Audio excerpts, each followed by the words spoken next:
Hello and welcome to the UpSet podcast. You are in the right place this Sunday evening. Tonight, we are talking about teachers, what they're going through right now, how we can support them. And we're also going to have an update on Pine Forge Academy coming up next.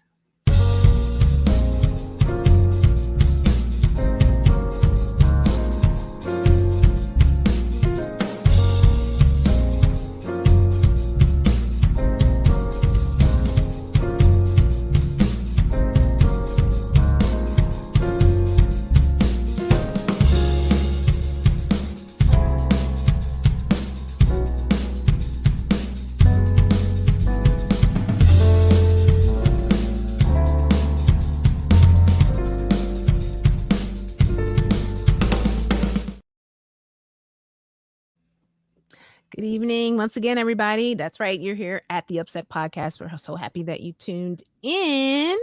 And when I say we're, you know who I'm talking about. I'm talking about these wonderful people that you're about to see right now. What's up, guys? Hello. It's the crew. Hey. Good to be with you guys again. I've been gone a little bit. Yeah, we missed Yeah. you. Missed you. Summertime. You know how that is. My goodness. So much We're going glad on. to have you back, Marlena. I even brightened my camera. Oh, us. yeah. Just for you. Just for you. I think I had someone say, Pastor Marlene, we haven't seen you in a while. What's going on? Mhm. So I was like, I'm coming back. It's been busy. All right. Hello to, is it Rigel? How do you pronounce that? Rigel? It doesn't matter. He's from Texas. Oh, Rigel. I heard it's burning up over there. Yeah, thanks for tuning in. You're one of our faithful viewers, listeners. We thank you for joining us. Everybody else, come in and say hello to us. Tell us where you're watching from, just to remind us. All right, guys. So, what's been going on? This has been a pretty busy week. Well, we're starting a new week, but you know. In my dismay, I got up. I like to watch a little Sunday news, stay up with the world. And I saw the shooting yesterday Yeah, in here we go again. Florida. Jacksonville. Jacksonville. Yeah, Dollar General. What's interesting though, he went to Edward Waters University in HBCU. Right. What? He got to the front, and because he would not identify himself, security says, "You got to go, leave." And so he left the campus, left the HBCU campus, and then went to Dollar General. But that was his first stop. What? So he was really trying to do some damage. Was that because I heard one guy saying that they had to switch an event. Was that where the event was switched to? I'm not sure which event you're about talking that? about. Okay. I don't Wow. know. But he was intending to do harm to Black people. Yeah. And Wow. in the end, he still killed himself. Mm-hmm. He's just 21. I mean, That's what I was gonna say. so much hatred at a young age. Yes. Guys, words have a lot of power. If you keep speaking negatively, it can just re-transform the mind. That's right. Mm-hmm. When you know you're doing something outrageous like that. Saying hello. Well, there was the March on Washington, Yeah. which was for a lot of young people, they don't even remember that even happening, of course, unless they read the history books. But I thought that was worth getting headlines. And isn't it ironic that that headline hits at the same time Jackson hits? Yeah. Yep. Mhm. And Same what that day. spells is nothing has changed. Yep. Yeah, it's quite It sad. is unfortunate. Yeah, it really And is. the progress we did make is being erased. So, Yeah. affirmative action and voting rights. I mean, so many things just being taken away. Yeah. Right. Even the education of our children, Mm-hmm. Yeah. especially children of color. But on upside, I think it Upside was Atlanta? We said upside Trump? no on the upside of news. I think it's worthy of mentioning that our Spanish Council of Churches had their ordination Right. Yeah. Sabbath, and 12 Spanish pastors were Yep. ordained. Oh, disciples. nice. It Did you was go, GP? quite Did you go? I didn't go. I watched online. Oh, okay. Was there a good turnout? Yeah, it was fairly quite- good. Yeah. Fairly good. A lot of chairs out there, but I mean, there were several hundred. There were Yeah. several hundred out there. But the highlight of it for me, of course, we were here filming it and all, was the excitement and the smiles on their faces. Oh, I'm sure. Families and the members were just so proud. Oh, wow. You could feel the Please energy. watch it online. You could Yeah, you could see feel Yeah, the okay. energy. I got to see that. Yeah. it was quite an event. And to think that some of the pastors have been pastoring for, I think I saw one that said for 25 years and now finally For 25, getting ordained. Wow.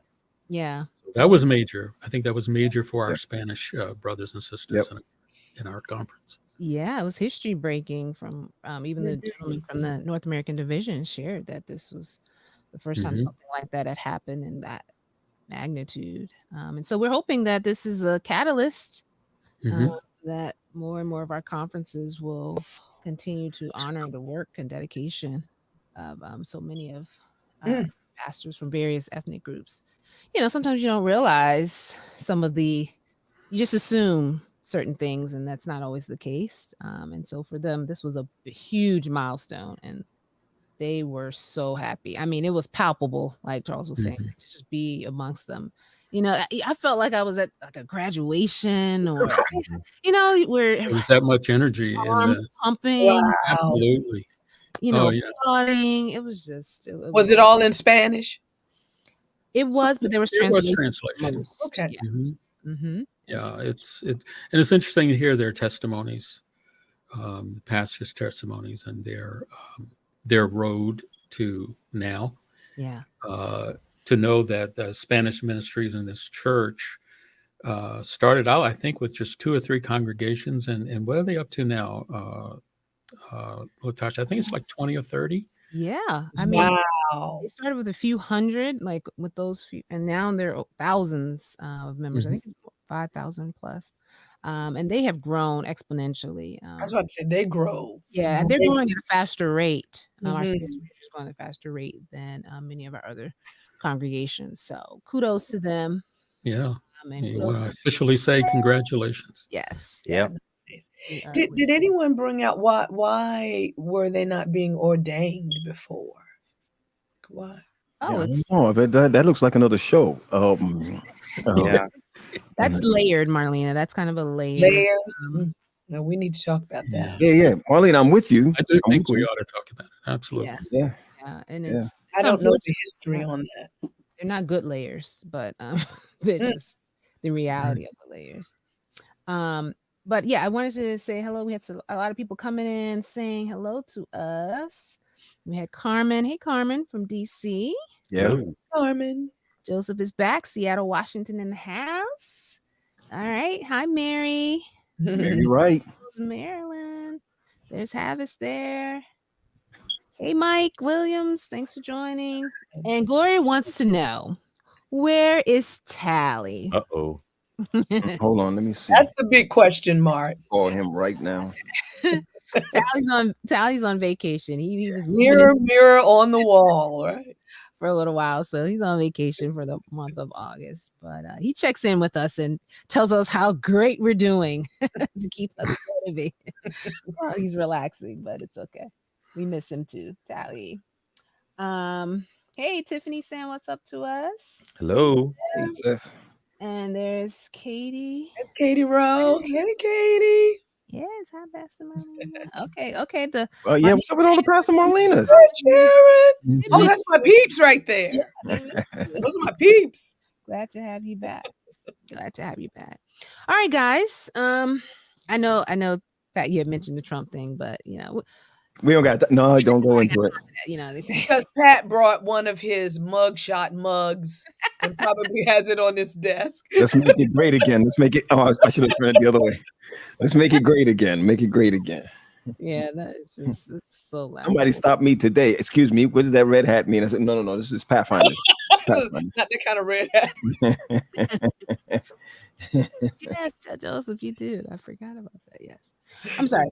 All right, guys. So we're excited. Oh, it's already 6:10. We got to get going here. We have, as you guys know, all month long, with the exception of last week, of course, we were remembering Elder Kibble, which was great to hear all those stories. And speaking of that, we do have an update on the funeral services or memorial services for him. We did post it on our Facebook. So if you're following us on Facebook, you can see the announcement there. But right now there's going to be 2 services, one in Maryland in the DMV area, and then one in California. The one in California is first. The one in California, I'm sorry, I'm looking for my, my note here. Yes, the one in California will be held September the 10th. And that's going to be at Kansas Avenue Seventh-day Adventist Church. It will be streamed. That's in Riverside, California, by the way. Both services will be streamed. The second one will be October the 22nd. And that's the one that's going to be at the Sligo Church in Tacoma Park, Maryland. So those of us who are in AC territory, that's probably the one that you would like to attend in person, 11 o'clock, October 22nd. Once again, it's posted on our Facebook and we'll have it on our website as well. Those who were asking about the memorial services. Oh, I see your message, Tiffany. Okay, I'll reach out.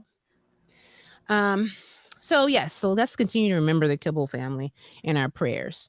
But what I was saying is that we, for the month of August, since school is starting and we're ramping up with new school year for our schools, we wanted to do an emphasis on education. And so we talked about the value of Christian education. We talked about how our local churches can be involved. And tonight we want to talk about our teachers. And we also want to talk about our only boarding academy within Allegheny East Conference, none other than Pine Forge Academy. And we felt like, who could we bring on that could talk about both of those things with us, right? And we found the perfect person to join us. Let's welcome Vice Principal Addriene Rhodes. Welcome to the UpSet. Principal. Deserves applause. Nice to have you, dear. Nice. And let me say this before we get started. I know this may set the tone, but I'm just going to say it. You know what I'm saying? Before we get started. Okay. This woman is one of the hardest working educators on earth. Yep. And always smiling. Yep. Always smiling through Always smiling. trials. Absolutely. Yep. Smiling and happy. She is a blessing to Pine Forge Academy. Yes, she is. We're happy to have her on board representing. So welcome, Adrian. Thank you so much. See, now, Mr. Williams, I have to come over to your building and just cause havoc because you're trying to set me up for failure. I can't do it. I can't do it. No, she's the greatest, man. Chuck, you said it. Yes. She know what she's doing. Right. Yeah. I know from experience. That's right. Right. And Adrian, for those who, don't know you from the UpSet family, tell us a little bit about your background educationally and what you're doing right now. Sure. Well, right now I am the interim headmaster at Pine Forge Academy. We are praying for our principal. He's out on a medical leave. We know that God will sustain him. And so we're excited about what he's already put in place and what he's going to continue to do. I have been an Adventist educator for 21 years. Wow. That is from grades pre-K all the way through 12. This is my second go round in the administrative role.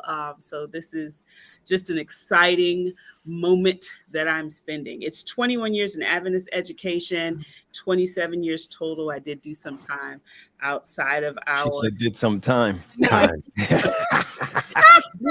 time. Was that a Freudian slip? Listen, it was.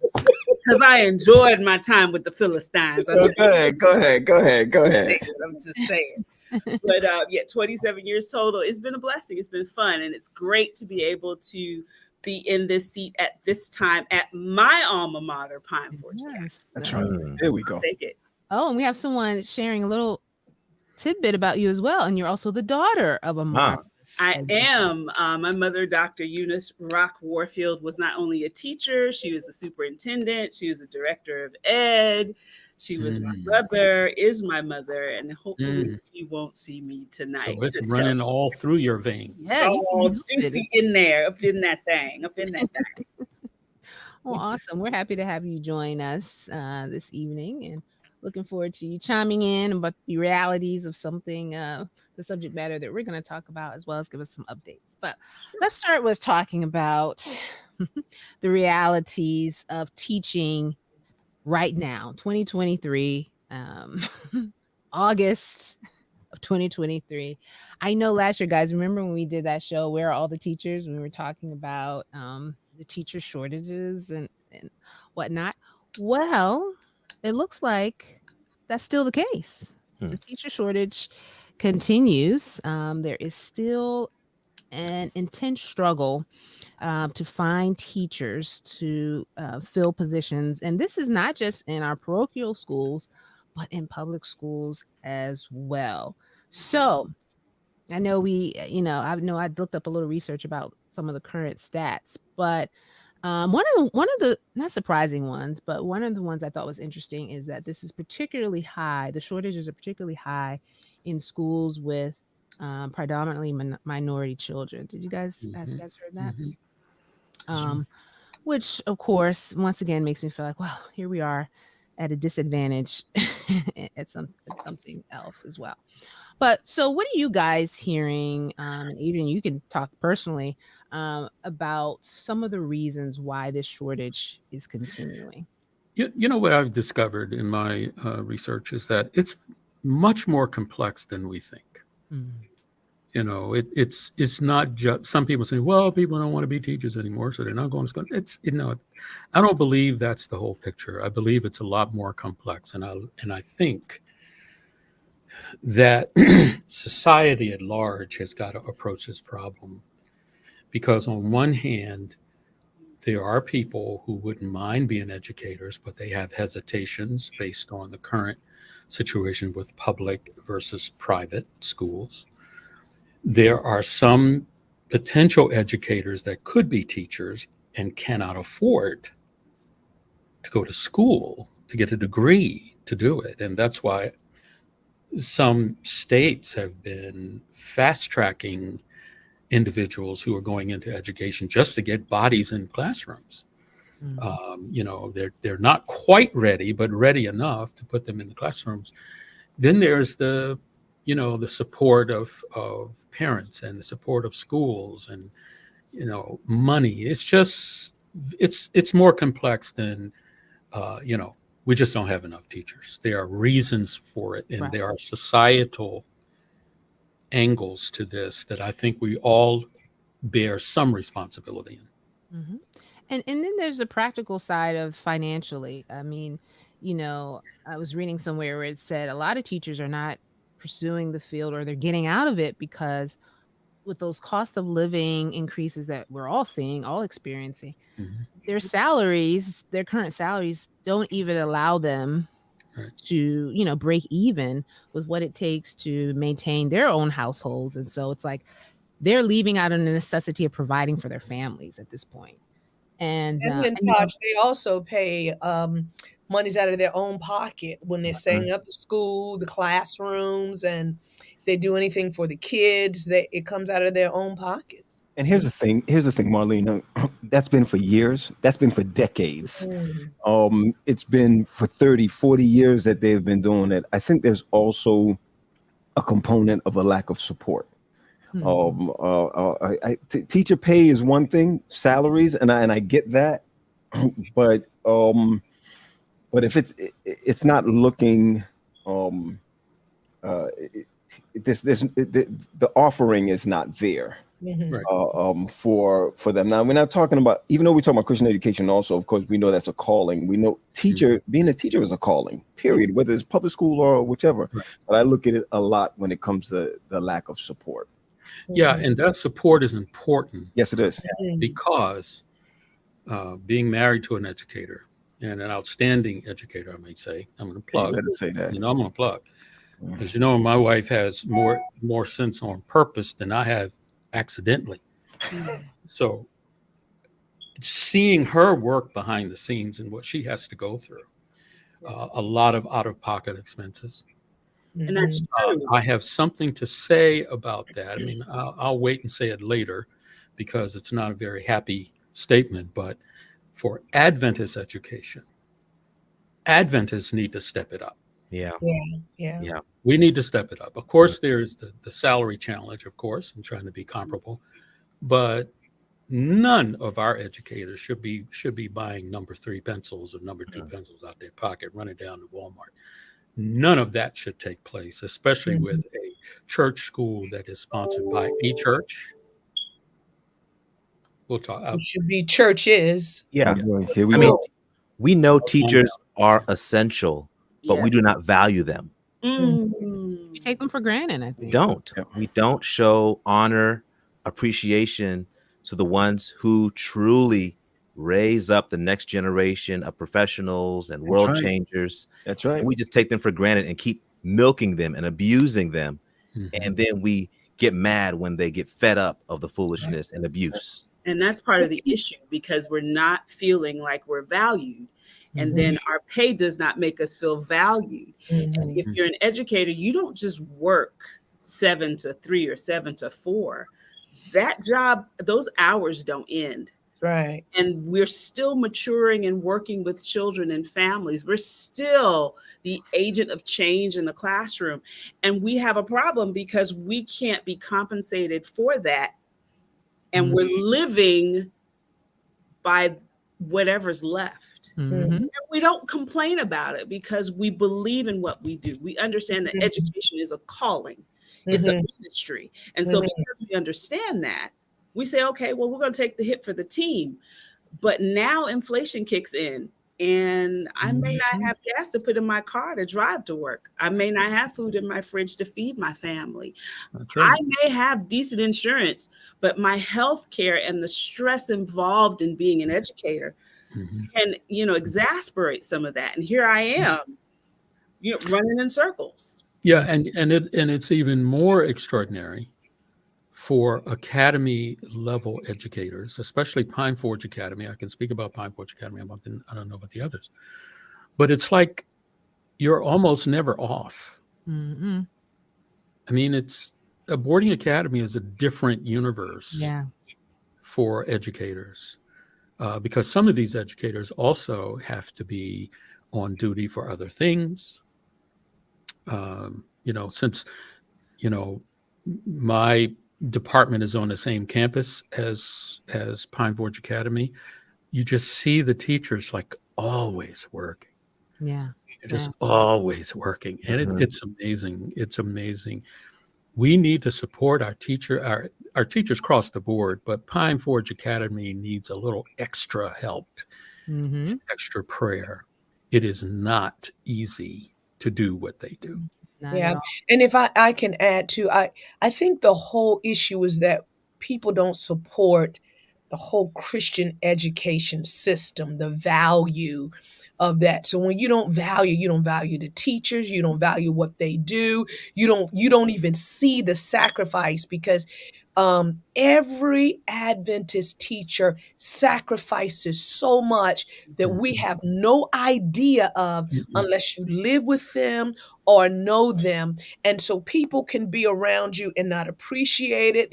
They're like, why are you still there? Why are you still working at that place? Why are you, why are you giving all that? They don't care anything about you, and they don't understand, as Adrian said, it's a calling.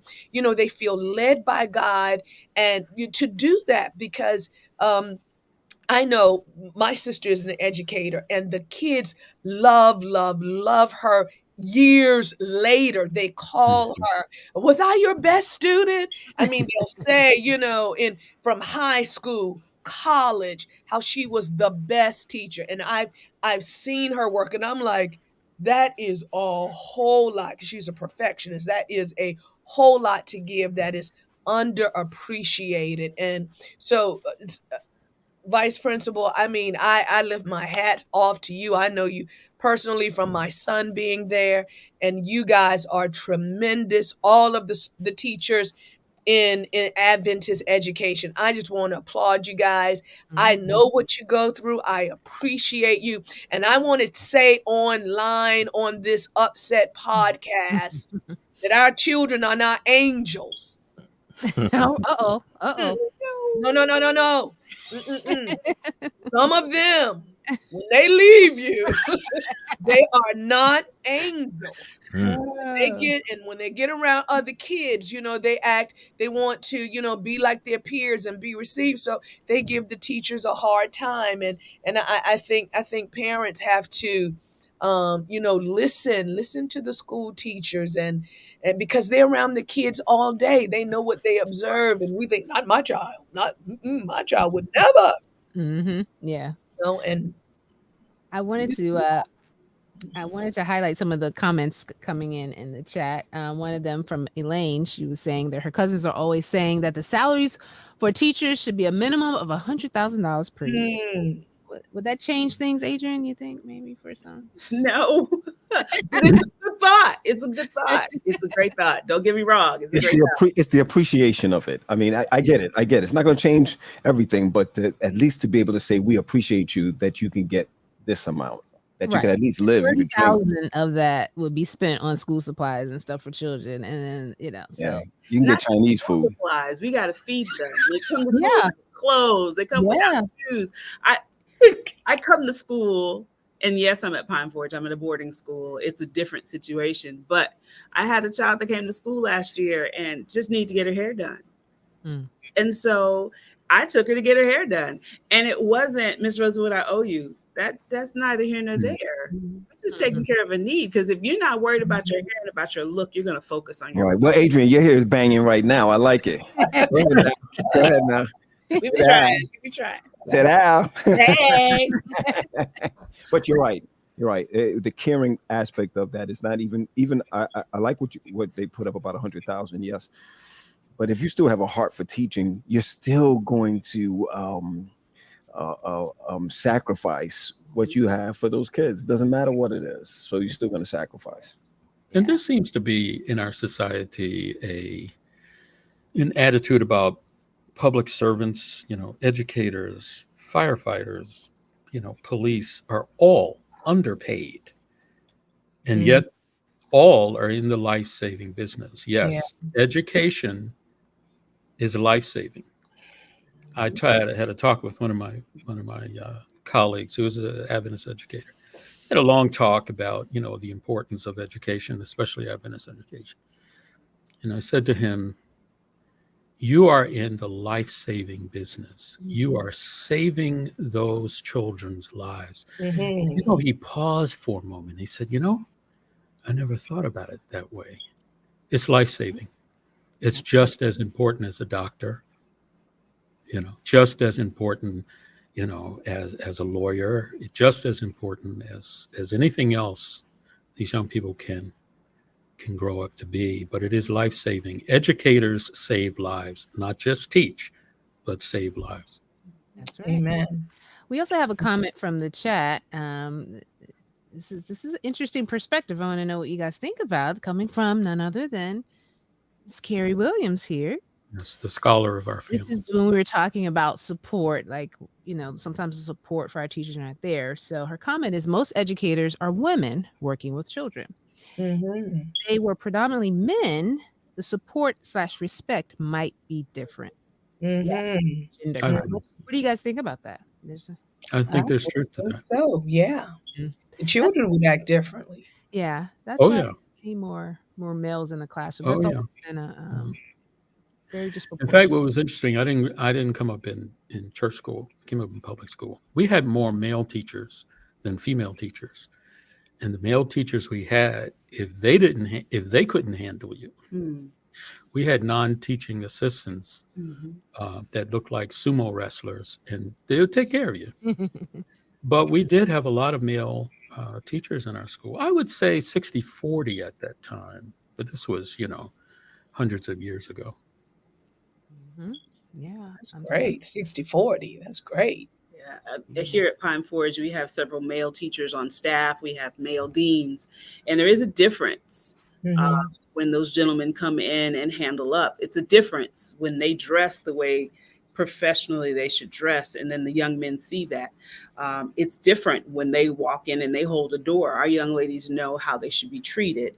Nice. I certainly agree with that. But then I also agree with what Carrie said. What happens if men are the major breadwinners and they're teachers? What happens in that home? Because right now we're looking at burnout. Teachers are leaving, not just because their compensation, they're tired. my staff said to me, look, how long are we doing this in this virtual thing? Because I can't do this that long. You know, now we're talking about teachers and their mental health.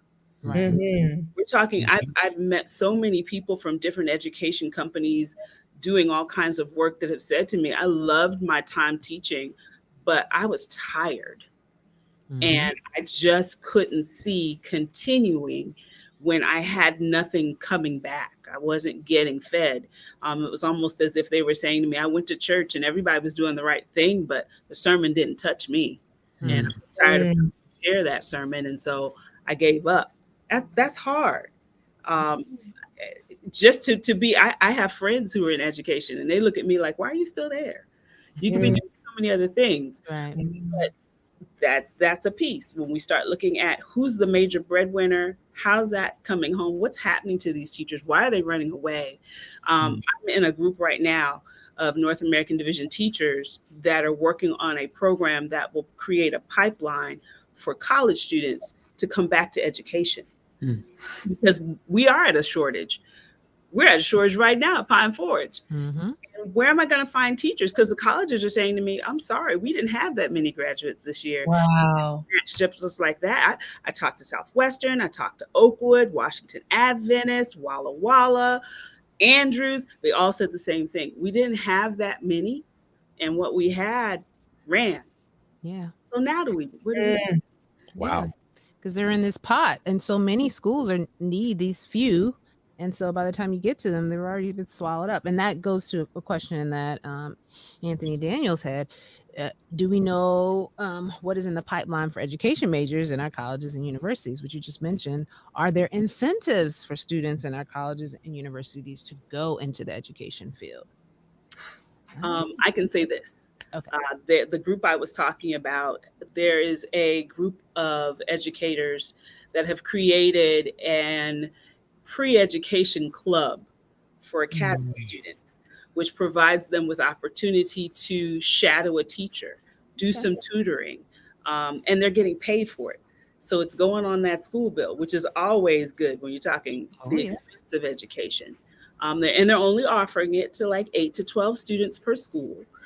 There are lots of steps that are involved, but the point in doing it is give them real world, real time education experience. And then when they get to Oakwood, Southwestern, wherever they're going, they're in a pipeline because those universities are also at the table saying, let's latch into these young people as they're coming out of high school. They've done some real world experience. Now let's show them what the classroom looks like. I know that that's one pipeline. I know that there are others like me who are saying, how can I get into your university to say, come to my school, spend a week, get to know students, your content, but now let's see how you share that with kids. Let's give you that love of education so that when you're done, I'm ready. Let's go. I'm waiting on you to finish college so you can come on up to Pine Forge. That's what I want to do. Adrian, let me ask, under the current pressure, has there been a discussion about recruiting or accepting non-Adventist teachers in our schools? Yes and no. So the conversation has gone something like this. Yes, we need educators. Where would we put a non-Adventist educator where we feel competent, not only that they know their subject matter, but because Adventist Christian education is about salvation and it's about evangelism, how do we put that teacher in there? What could they teach where we're not afraid of what they're bringing to the table? Now, that's not to say we don't want them at all. At all, don't get me wrong. We want the educator, but we do understand that the heart of Christian education is evangelism. I always say we want these children to take Jesus home like a disease and infect their families. So basically the mission, I'm sorry, Adrian, there needs to be a mission attached to that they may not, they may not subscribe to that. Thanks, Chuck. Because I can see it. I can see where they can help in that situation. But our schools is, we have a different objective, not just to teach them, but like you said, there's an evangelism component to it. There's a spiritual growth component to it. that sets aside or consecrates our children different than I have heard people say, hey, let's go outside, or let's go ahead and bring in teachers from elsewhere, and they probably would come, but they will also be uncomfortable somewhere down the line, and we will be uncomfortable also. That's what I predict. That's what I predict it will be. Now, there have been instances where we've had non-Adventist teachers teaching in our institutions. Sure. They did things like Spanish, Title I, math, Title I, Mhm. et cetera. Mhm. Our children do share Jesus. Our staff shares Jesus. And it's wonderful when those folk become Christians because we see evangelism really working. On my campus right now, with the renovations happening, this construction team is meeting Jesus. We're praying for them. We've told them we're praying for them. I'm starting to get questions about, when are you all having a Bible study? I want to know what you all are about. So we're still doing the work. It's just tricky when we start talking about bringing in folk who may not come with the same mission. Thank you, Pat, for that word. Mission that we are encased for. This is what we know our position is. We know what our job is. We don't say no necessarily. We just have to understand where we're putting them and what they expose our kids to. Right. Let me ask you this in relation to the pressure and the stresses that educators have in whatever school environment they're in, whether it's a day school or an academy or boarding academy. Is there, because in some of the research I've done, is there any possibility or any pluses for having a 4-day week for schools that not only gives a break for students, but also gives a break for educators? Is that feasible? Would that matter if schools went to a 4-day week as opposed to 5? You don't get these parents mad. You are. Why are you causing trouble? They're on the 5th day with their kids. Yeah. I can tell you this. I've worked in a school where we had a 4-day week.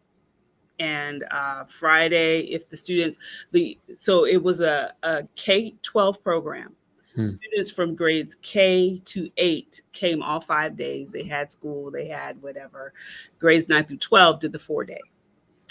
The issue that we ran into was, for some parents, well, what's my child supposed to do at the house? I'm not there supervising them. I don't know what they're doing. And we would say, well, look at the parents. Look at the parents. Look at Latasha. You know, we've given them work to do. And the parents said, well, you're not there looking at them, and I'm not there looking at them because I'm at work trying to get money to give it to you so you can look at them. So we ran into, what do we do with them? We started doing more community service on Friday. So they still came to school, but they weren't, teachers weren't engaged the way we're engaged when we're teaching. The rest of the week, right? Community service. They did a gardening project. We had clubs that met. Upper grade students, 9 through 12, went down to the lower divisions and did some tutoring. So they were on campus. We had to change our thought process. They couldn't be off in a way. So they still got that 4-day. They loved the break. The teachers really felt good because they would kind of rotate in and out on how they handled those, they did supervision for those kids. And it gave them a chance to, let me catch up on my life when it talks about grade book and all of those things. And so it was a break, yes. It was effective for that program. I'm gonna leave it at that because I'm not gonna get in trouble. Joseph was saying that a 4-day, if a 4-day week was chosen, then maybe the 5th day could be used to teach a trade. So that would give the teachers a little break from the classroom instruction, but they're still learning something practical on the 5th day. And that's possible. I've seen that too. I did see a couple other questions. Does the tuition change? No, the tuition didn't change. And was the year longer? No, the year was not longer. It stayed the same. Because that school had been doing that for a while. They were good at it. I just had to jump in and learn it. Like I said, it was effective for them. I have seen other schools that have done a similar program. And again, we had the pushback from parents saying, my child can't stay home. They have to come to school. Something has to be happening. It's all about the supervision and the student engagement when you're doing that 4-day versus the 5-day. One more question I want to pose to you, Adrian, and this may be a John Alberty question, but over the years, we've had some of our smaller schools, our elementary schools, that are short-staffed, and there's a teacher/principal, or some schools have one teacher teaching multiple grades. I cannot imagine what that's like for one teacher to teach multiple grades, prepare, plans. And I was having a discussion with my wife, because she's involved with some of the schools, and it's terrible to think that any of our schools has a single teacher. What is your? A lot of the schools are. Yeah. What's your feeling about that? Well, you're talking to somebody who at the beginning of her career was in a 2-teacher school. I was the principal teaching grades pre-K to 4 in a 2-teacher school. When I got there, they had 12. When I finished the year, we doubled the enrollment. It is a challenge. Small schools are more like what Ellen White was talking about when we talk about educating the child at home. It looks more like that. I was thinking like homeschool. Yeah, it is. It is a challenge. You learn how to plan accordingly. So my first school, I was principal of a 2-teacher. The second school, I was at another 2-teacher, but I was teaching grades 5 through 8. I was excited when I left that school and went to another school where I was just teaching grades 1 through 3. I was a multi. Excited to leave because I was doing. Listen, a little less. I took every inch I could get, and when I became a 1-grade teacher, woo, mercy! My students didn't know. They said, we're always doing something. Yes, because when I taught small school, after I finished with everybody got nouns. We just dealt with it on different levels. Now I'm only teaching nouns to 1 grade level, and I can really dig.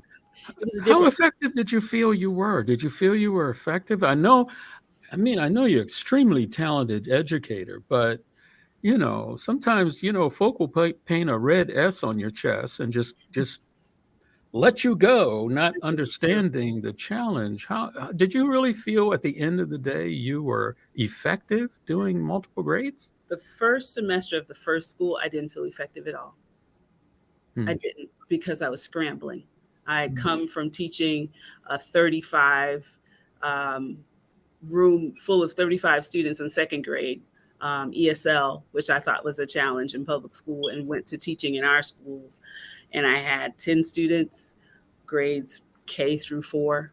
I did not feel effective. It took a lot of training.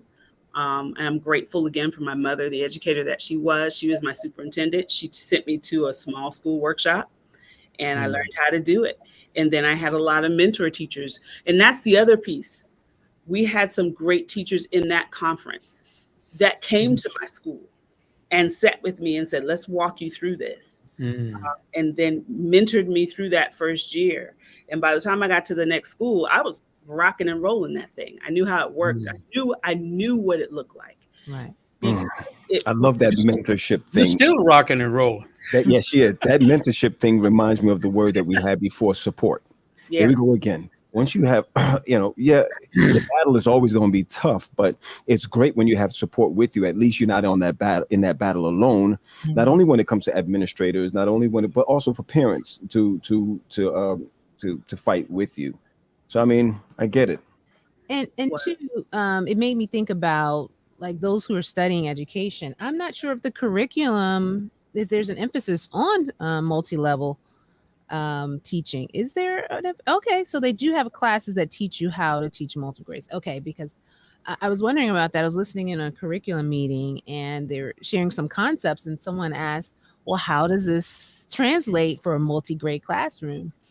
And that was difficult for the teacher to answer because they didn't know how to take that particular concept of, teaching. Where was that? No, never mind. Just go ahead. Never mind. No, but I just wondered, but I think too, what you were saying, that was a good example of someone who had success, because I've heard a lot of teachers and students say they benefited from the multi-grade class. Those who were advanced could keep going with those who were in other grades. And so I've seen the success, but for those who are frustrated because they're not used to it, having someone mentor them could help, I assume. That makes it a lot easier. Yeah. And when you have that advanced student, I had a kindergartner who was reading with the second graders. He was flying. Mm-hmm. I didn't even worry about him. But I also had a kindergartner that needed more one-on-one time with me. Right. And so because I had kind of scheduled and worked out how we worked in the room, I had the ability to get to that kindergartner and pull him on up and let those others fly and not be as worried about it. It takes time. I got pretty good at it. They asked me to come and do some small school workshops because it became something that was just, once you get it, you got it. Right. Hey, upsetters, let's put her on the spot real quick. We're talking about your past. This is a week that has just passed by. How was it so far? How's it going? It was great. This past week was our first week of school here. Do you ever stop smiling, or are you going to keep smiling all the way through? I was just thinking that. You know what? And I know she ain't lying. I know she ain't lying because I know her. I know her. It's all about your perspective. If you don't know it, if you didn't know her, you'd think, wait a minute, there might be something in that drawer back there. No, it's on that drawer. It's in the cup, Chuck. It's in the cup. How was the first week? It was a good week. We were virtual for this first week. We are virtual this past week, and this week coming, because of our renovations on campus. But it was a great week. Children jumped in, ready to learn. Teachers were excited to see kids. We had orientation every day. By Friday, the students were like, "Can we get to campus?" Wow. You can get to campus in 1 week. But the teachers are really excited. My folk are exasperated with how long it's taking us to get here.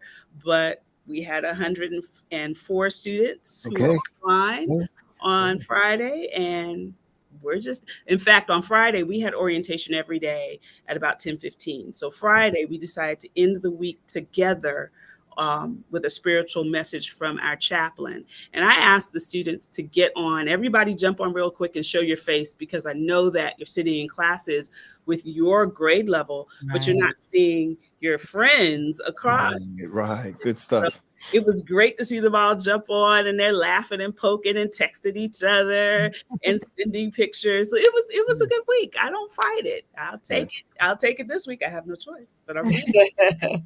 So one more week of virtual. So it's funny when you said that, because I feel like for Pine Forge Academy, of course, the academics are great and strong, but it's about that campus. There's something about that campus that makes it feel like the full Pine Forge Academy experience. And I know some are chomping at the bit to get there on the grounds. So for those who don't even know that we're going through a renovation right now, can you just share kind of what's happening on the campus and why the kids aren't there right now? Sure, I would love to. We are in a major renovation project. We are renovating Handy Hall, that's the boys' dorm, and Kimbrough Hall, that's the girls' dorm. Kimbrough Hall is about 60 plus years old, and Handy, I believe, just turned about 50. Handy Hall, if you've ever been on our campus, is the structure that's behind me, actually, where I'm sitting. It is, you can see it through my window. It is the boys' dorm. It houses about 80 plus young men. It used to have a big communal bathroom in the middle that serviced both sides of the dorm. Well, we've done renovation and gutted that space, and now you have partitioned walls for showers and new sinks and fixtures going on in the bathrooms. Every room, get this now, this is key, this is important. Every room has its own heating and air conditioning. Ooh, that's major. Because that's an old building and it used to only have heat, no air. So we're really excited about that. That's great. We have all kinds of new flooring, new vanities, new lights. The electrical has been gutted and it's completely brand new. For those of you who've been here in the past, you know that we had a couple of fires over there. Praise the Lord. New electrical. All is well. Yes. Man.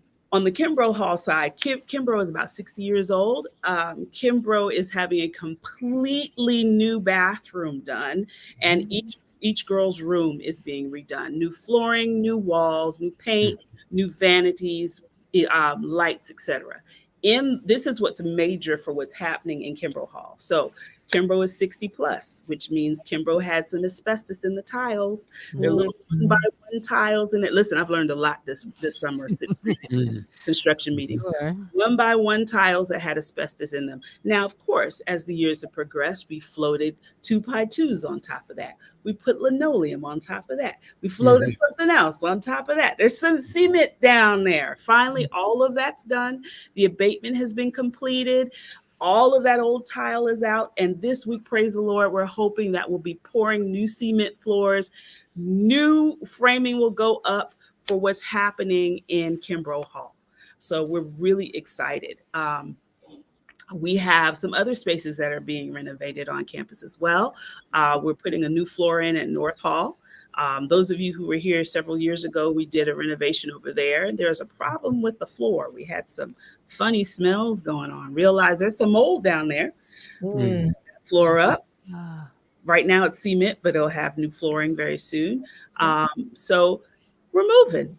It's when you walk on campus, if you go into those spaces. Now, let me back up. Let me say this. This is a disclaimer. If you come on campus this coming weekend for alumni weekend, you cannot enter the dorms. They are hard hat area only. Okay. I need to make that very clear. Hard head. Hard. Not hard head for soft behind. Hard hat. Hard hat. Hard hat. And don't bring your own hard hat. So they don't bring your own. Mrs. Rhodes will be standing out there with her happy stick in her hand, talking about you can't go in there. You can't go in. Those dorms are locked up tight. You cannot go in and visit them. We are pushing out, and we thank you, Latasha, for helping us with video and pictures that have gone out on AEC's social media. That really helps for folks to see what's happening.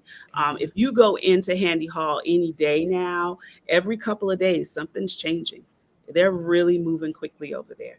But that's why we're virtual. We're trying to give us a better living space. And when you're at Pine Forge, you know that you really live in all of these spaces. This is home.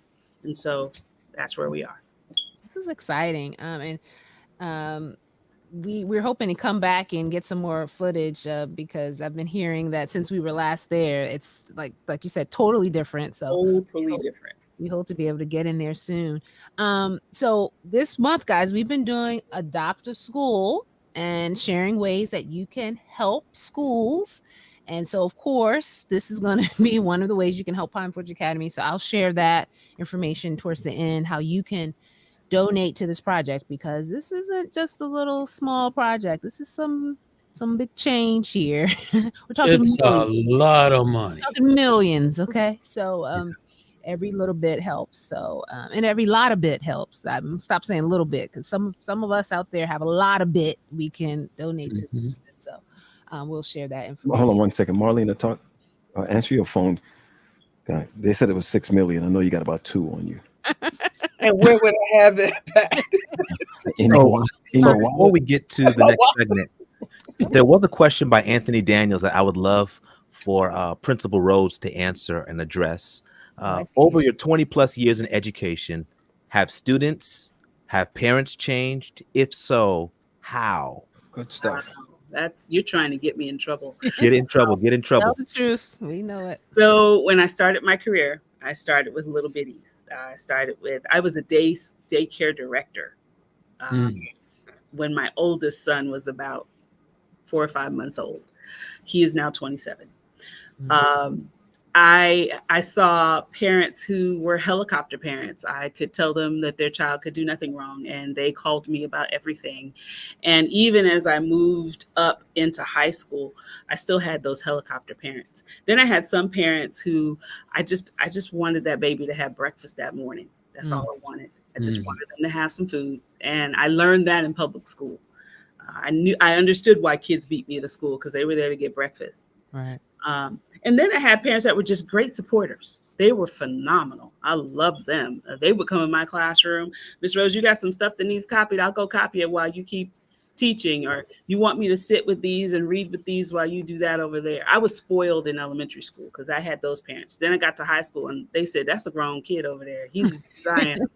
You have to work it out. You just work it out. But I can say this, parents have changed. Before, parents were very supportive of us as teachers. They were supportive of our decision in the classroom. They were supportive of our discipline.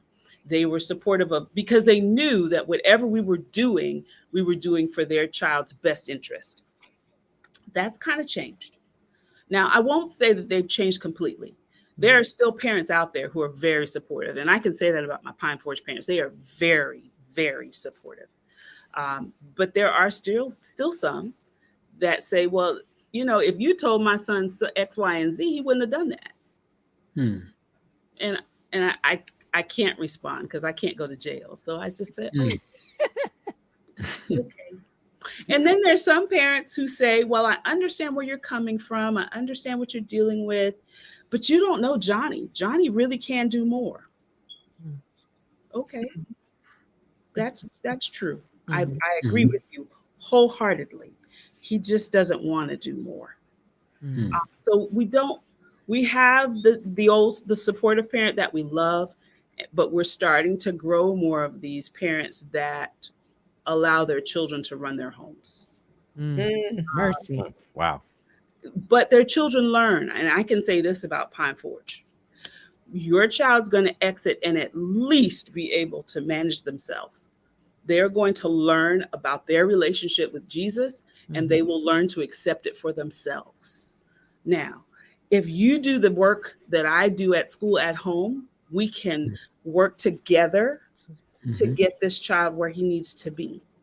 If you support me at Pine Forge with whatever you do at home, you will be excited about the outcome that your child will have at graduation.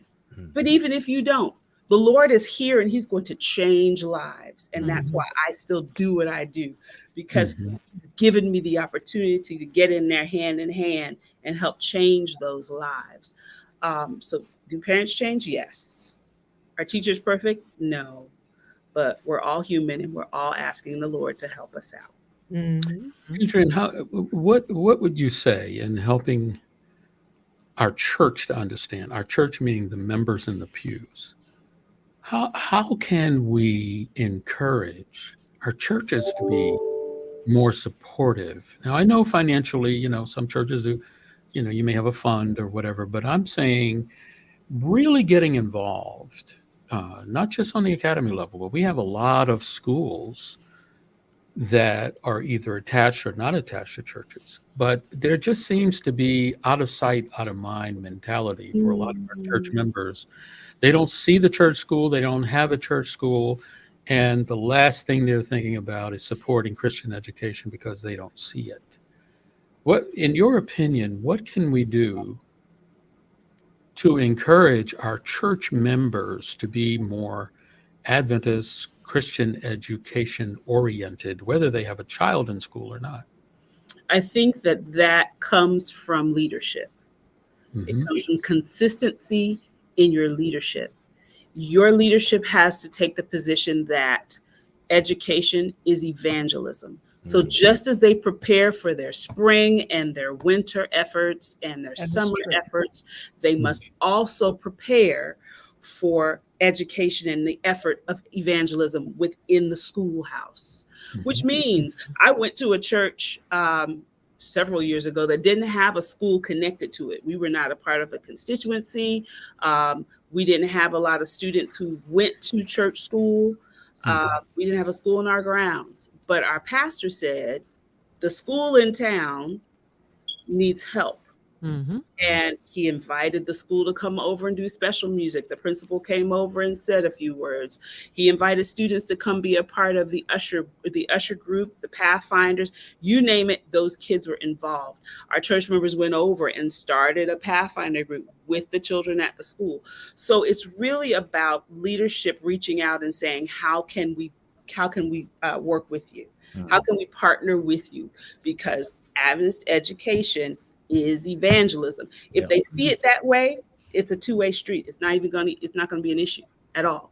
Now, I've learned that some folk don't see it that way. They see the school as a burden. The school is a financial burden. Those families are going to constantly need help. Yes, all of that is true. However, where is your focus? If you want Jesus to come, what do you need to do at your church to enrich these lives and prepare them for the kingdom? It's kind of where I sit. Do you think open house, you have parent weekend because the parents come up and they, are open house events effective for our schools? If our schools had open house where not just parents, but the entire church comes to the school to see what level of involvement, well, not only to, survey the school and see the needs, but commit to helping. Do you think open houses programs maybe twice a year would be helpful?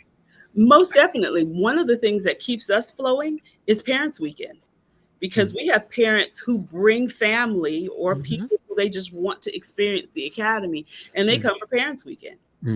When the choir travels, it's like a traveling open house. I have a lady who has a child. She's from Northeastern Conference, but she sends her child to Pine Forge. And you can say it again. Go say it again. Sorry, I'm supposed to do that.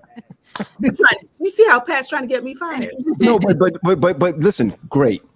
We had our conversations, Doc Rhodes, and you know that there are people who came up for Camp Danny Davis kids. Their parents saw just the land. I'm going to use this word as a bad word to use. There's magic on that land.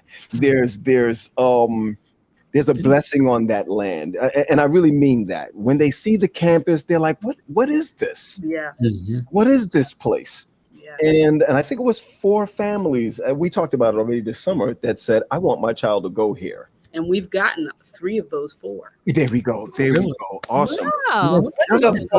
Just because they saw the property. Just because they saw the property. And Mr. Jones, I saw Mike Jones in there. Academy Day. Any opportunity for them to come to the school is an opportunity for them to partner with the school. Yes. I mean, we used to, when I was coming in, my mother used to say to me, "What are you doing at the church? How do they know that you work over there at the school?" I was teaching Sabbath school. I was directing a choir. I was ushering. I wasn't a part of hospitality, but I was in the kitchen when it was time to do something. Wow. So we have to be active as educators in our churches. I'm not asking you to be burned out and work. I'm not. But you want to be seen. You need to be visible. Okay, that's key. And if you're visible, then there's the question. The parents will say, well, "Wait a minute, hold on. Where does she work?" Oh, she works at the school? Well, let me talk to her and see what she can tell me about what's that. It's that kind of thing that has to happen. Right. Sure, we still need to do outreach. We still need to be in the community. We still need to do all of those things. But it's doing all of those things with leadership, working in partnership, then we'll see some things happen. Absolutely. One more question, and then I'm sit back and let my colleagues take it from here. You jump in my sidecar. Yeah, we're at the end. Does the Academy have a network connection with all of our schools?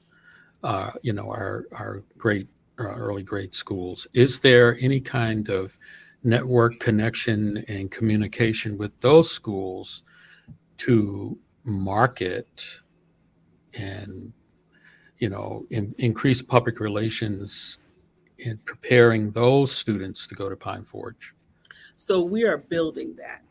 I can say this, our teachers in the Allegheny East Conference, let me back up, the great Allegheny East Conference, have reached out and You see, Pat, they are reaching out and saying, can you please send us more promo information? Can you send us things for a display to put up in our school so students already have a pipeline to Pine Forge? Those are the types of things that we're building. We've had them in the past. Who knows what happened to them? They are growing again. And that's one of the pieces we're doing. We're also in partnership with some of our sister schools as well, so that we can provide not just Pine Forge, but our network of Adventist schools have a support system that says, if Pine Forge can't service them, maybe somebody else in our system can. We don't have what your child wants. We still want your child in Christian education. We still want to see them in the kingdom. And so in doing that, we're building that network as well. We're also working to build with our universities. We have that relationship with Oakwood, but we want to have that with several universities, because we have some students who may not want to go that far. Or Oakwood may not have the program they want and they want to go someplace else. I had 2 boys who went to Washington Adventist. I wasn't even expecting them to go. But they said, no, I really like it. And it's close to home and I can stay home and I can still go to school. So we're building those things. They're not complete yet. We're still working on them. But that's where we are right now. Okay. Awesome. So we've heard a lot of great things just from what you're sharing about Pine Forge Academy. Maybe someone's listening right now and they're saying, I know a student who needs to be at Pine Forge Academy. Is enrollment still open? I mean, can people still join? Please? Yes, absolutely. Do I need to put my number in the chat? Yes. Sure, they can apply online, right? On the website? They can apply online. You go to pineforgeacademy.org, click on students, and then under admissions, you'll see our application. It is online. Jump in that thing. Come on. We still have space and we need you. Okay. I love it. And what's a great way we could help the students? I know it's very expensive to go to Pine Forge. Sister Adrian, how can we help? So there are lots of ways that you can help. My business manager, Mr. Edgecombe, would love a conversation on how we can set up scholarship. What we would love to do is set up a financial aid assistance program. We're not there yet. It's a little tricky to set up for high school, but there are several options and he's willing to help. If you just want to donate, there are scholarships provided by the Pine Forge, Foundation in memory of loved ones, former principals, students who used to attend the academy, families put money in there as scholarship for our students. So there are ways to work those things out. If you are willing and want to do that, you're welcome to email me and I'll push you to the appropriate person to make sure that we can get that piece going. But more than anything else, besides finances, we need prayer. We need to pray for us. This is not an easy job, but we love the job and we know it's a ministry. So if you will pray for us and pray with us, and you have somebody with a deep pocket like I do, I have Pat over there with a deep pocket. You just want to, it really does. Just come on and send it on over. Reach out to me. I think, Tasha, can you put my email in the chat for folk? That's a great way to get to me and to get to our finance folk, and we'll work those things out. Okay. Awesome. I want to give a shout out to President Charles Tapp from the Potomac Conference. Thanks for tuning in. Some great ideas she's sharing, Adrian. So thanks for that. Awesome. I'm putting your books in there.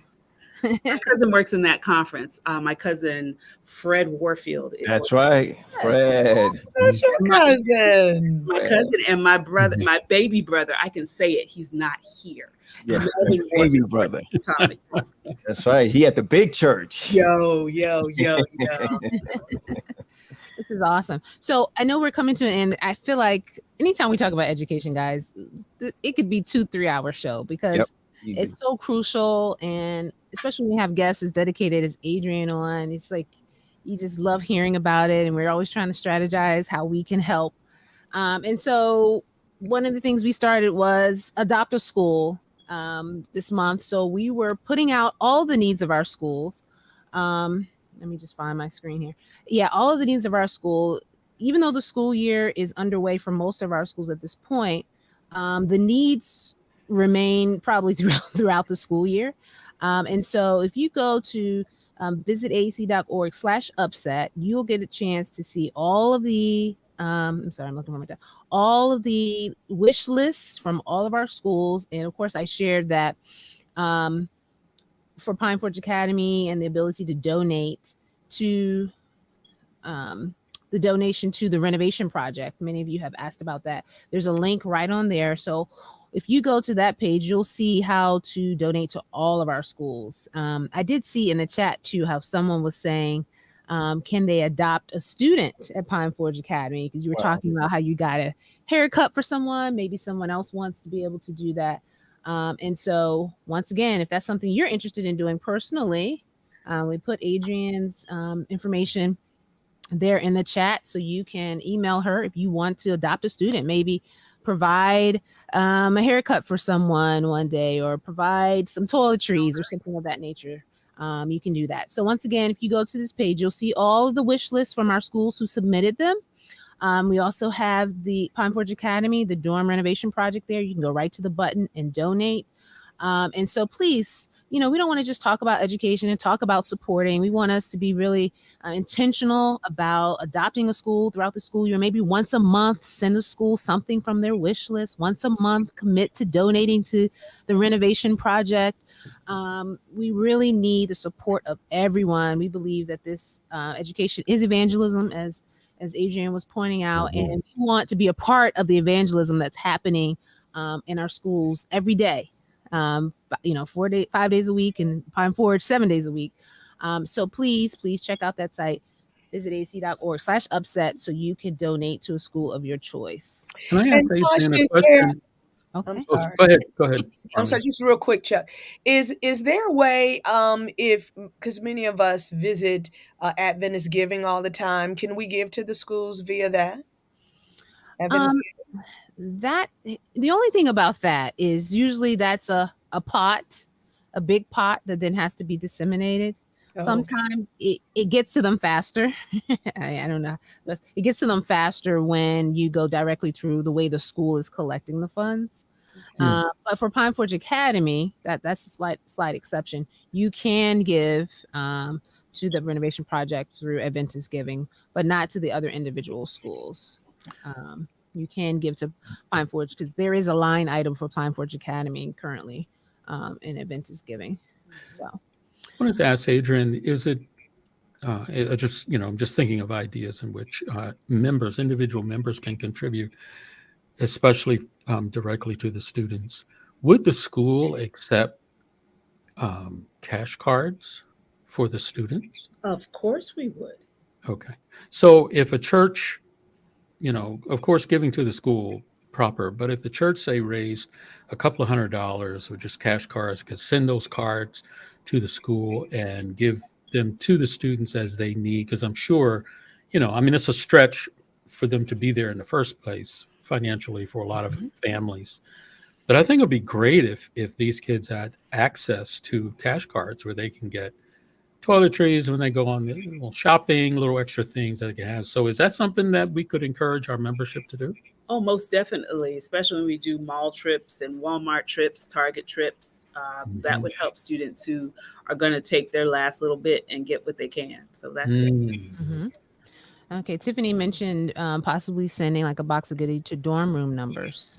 It can that could be random, right? Like if we knew the dorm number, somebody could just. You can. One year, alumni invited the alumni group to send a goodie box to their former room. Wow. What I thought that was so cute because I was like, oh, that's really, I lived in several rooms, so I can't everybody. But hey, it was a wonderful idea. It was beautiful. I loved it. Yeah, that's awesome. That's great. Great ideas coming through. So guys, we're just kind of putting it out there. Part of what we do at the UpSet is to kind of upset our thinking, upset the way we're doing things, and help us to do something a little different.